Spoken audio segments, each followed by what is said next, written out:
Another week, more vocab. Hey, hello.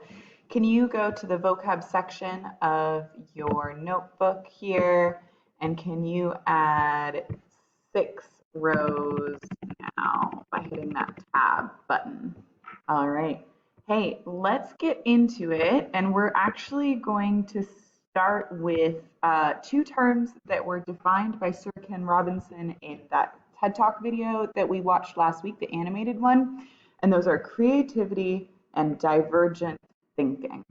So Sir Ken Robinson defines creativity as the process of having original ideas that have value, right?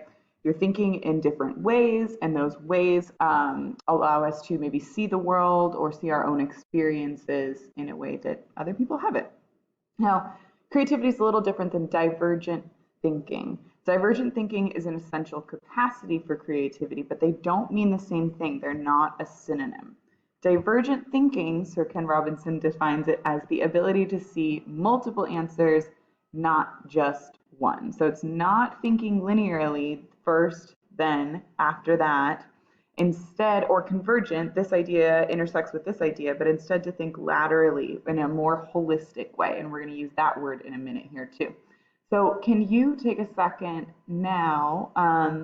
And I just want to talk to you a quick kind of repeat of what Sir Ken Robinson brought up. It's also in your transcript in your packet here. But we had this study, right, from this book, Breakpoint and Beyond, that scored this people's capacity, 1,500 people's capacity for divergent thinking. And they tested them in kindergarten, they tested them again in ages 8 to 10, and they tested them again in ages 13 to 15. It was a longitudinal test. They followed these kids. And what we learned, here's the result. At age 5, 98% of these 1,500 people, these 1,500 children, scored at genius level for divergent thinking. Tested again 5 years later at age 10, it had gone down to 30%. Again at age 15 at 12%. And then adults, average age 31, was 2% creativity scores at the genius level. So what Sir Ken Robinson supposes, the inference that he makes, is that we all have this capacity and that over time it mostly deteriorates. Now, his thesis is that that is largely because of education.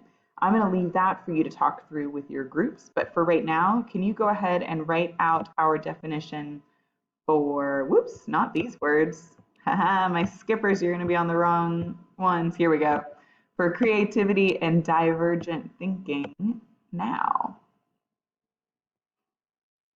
All right. So at this point, we talked about creativity and divergent thinking. Compartmentalized and holistic actually kind of oppose one another. So I want us to think of these terms all in both ways. So compartmentalized is divided into sections or categories, right? So we might think of that in terms of really like education, right? We see this idea around you're taking a math class, or you're taking an English class, or like inquiry is different than English, or science is in its own wing and it has nothing to do with art, something like that.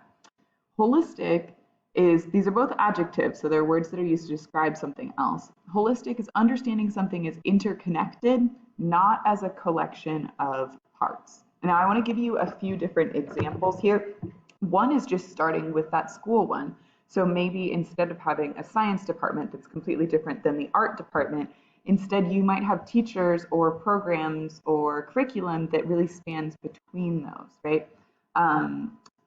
Another example, we often hear the word holistic in terms of health here, right? People talk about holistic health as in you're talking about your physical health, but also your mental health, your spiritual health, your social health, that these are all connected and that they affect one another.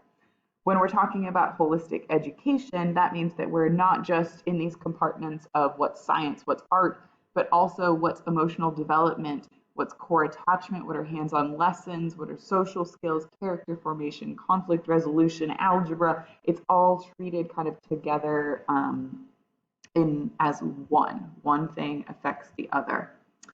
Can you take a second now and copy out our definition for holistic and compartmentalized now? Another example for holistic is in that definition.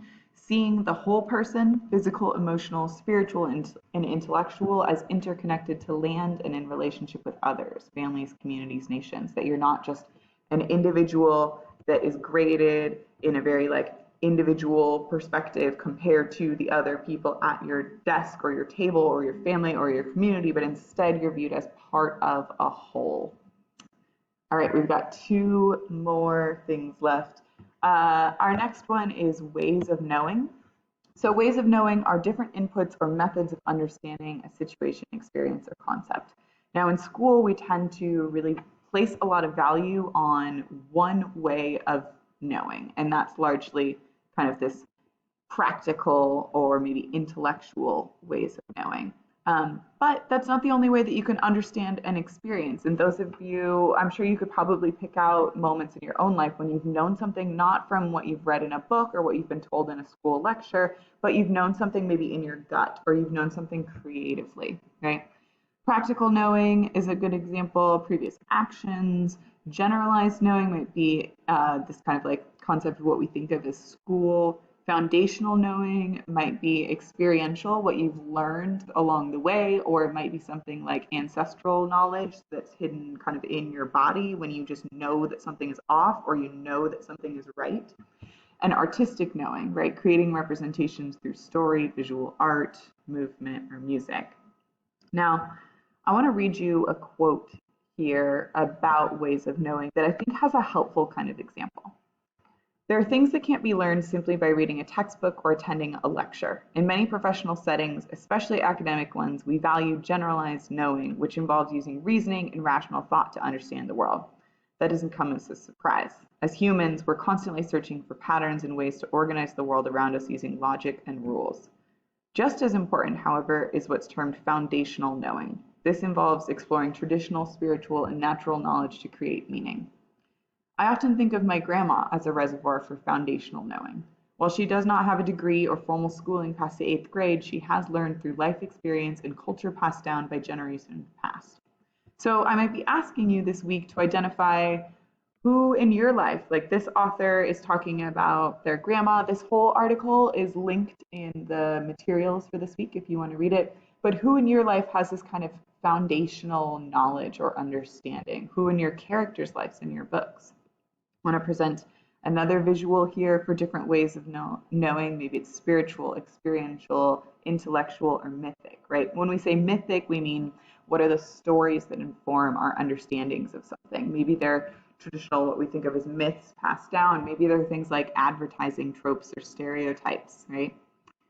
Can you take a moment, one last visual, if you're looking at different ways of knowing and you're putting it into this holistic, everything is connected way, you're really looking at what ways do our practical or knowledge interact with our foundational knowledge.